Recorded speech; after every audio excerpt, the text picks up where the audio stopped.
Alright, been a while since I've done a video on the channel. I'm going to be doing a couple how-tos on 90s and early 2000s Jeeps, mostly the Cherokee and Grand Cherokee. The first how-to is going to be about how to change out the clutch fan bracket bearing. There's only one video that I found on the internet, and the guy does a pretty good job. I just want to put a couple more pointers in there on what I found on how to do it. So I'll show you the parts you need and what I did with basic tools that anybody should have that's working on their own car. So this is basically what I used. These are the parts. You have the bracket itself, the hub that goes on the bearing, and the bearing and the shaft is one piece. So what a lot of people, well, what ended up happening when these started going out, when the Jeeps were a lot newer, you could buy this whole assembly, these three pieces, as one piece from Mopar, from the dealer. Obviously something for a 2000 or even, you know, like a 83 Cherokee, you're not going to be able to get that from the dealer anymore. So then people started buying just the bearing. They don't sell this specific bearing anymore for the application.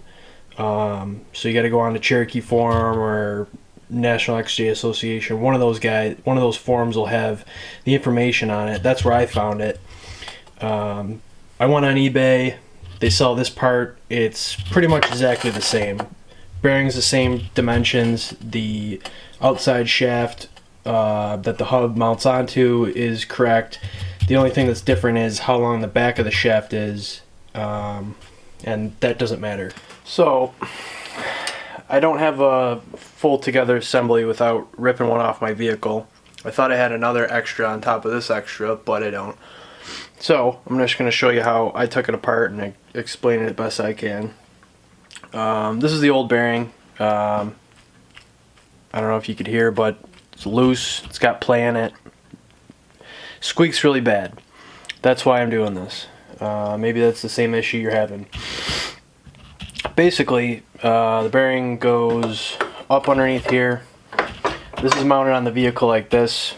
That's your engine. Shaft comes through here. AC compressor's on top. Clamp it in your vise. This mounts up inside of here. When you're putting it back together, not really any way to screw it up. Just make sure the short end's on top and seat it all the way in until it touches the flange. The way I removed it, so this is going to be mounted inside of there, and the hub mounts on top of here.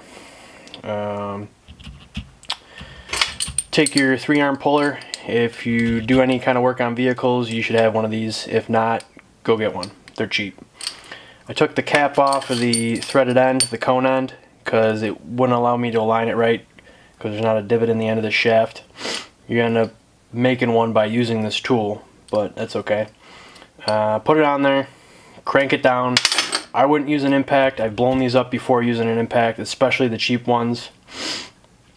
Crank it down with just a regular box end wrench.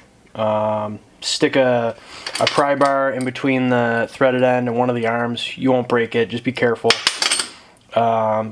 Separate that hub from the bearing shaft assembly.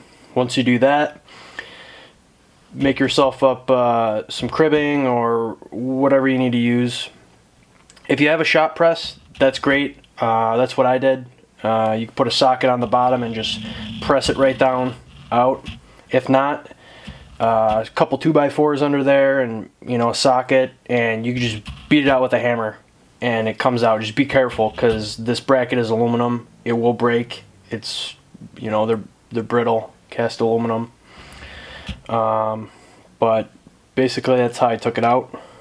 I'll show you how to put one back together. Alright, so I do have a shop press. I've seen people do it with pressing this bearing in. You could use a ball joint press. It's kind of more common to have if you don't have like a fabrication shop kind of set up in your garage. If you go on the press route, what I did is, since the jaws or the press plates aren't really set up for pressing a bearing this small in, I just drilled a hole in a 2x4, probably about 5/8 or a little bit bigger than that. Set your bracket on top. I gave it a little spritz of WD-40, keeps it kind of loose when you're pressing it. And then just take your bearing, make sure it's the short side that your hub's going to get mounted onto, goes in first, and just drop it in there, and then press away. Alright, so after you get your bearing lined up, just go ahead and press it in.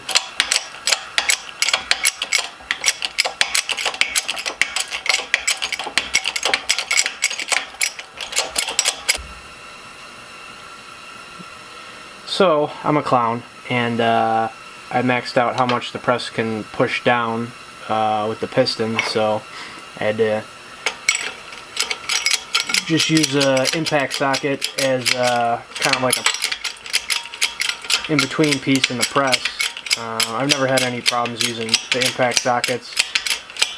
If the impact doesn't blow them up, the press really shouldn't for pressing little things like this. And just go ahead and press it in. You'll know that you're where you need to be when it stops, because it's going to be at that flange at the end.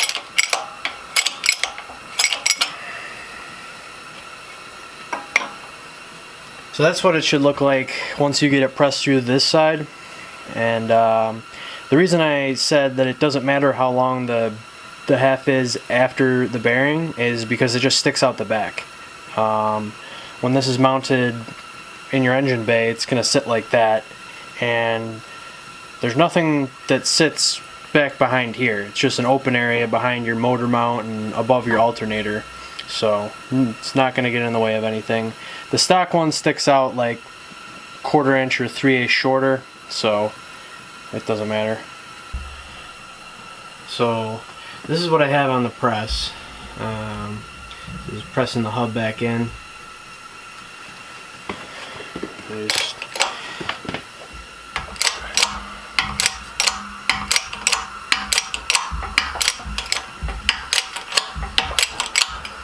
So what I forgot to mention was, before you rip this all apart, take and run a feeler gauge in between the bottom side of your hub and the top side of this flange right here.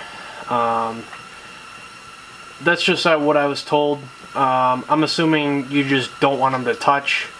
I guess another reason that could be is for your spacing between your clutch fan and the radiator itself.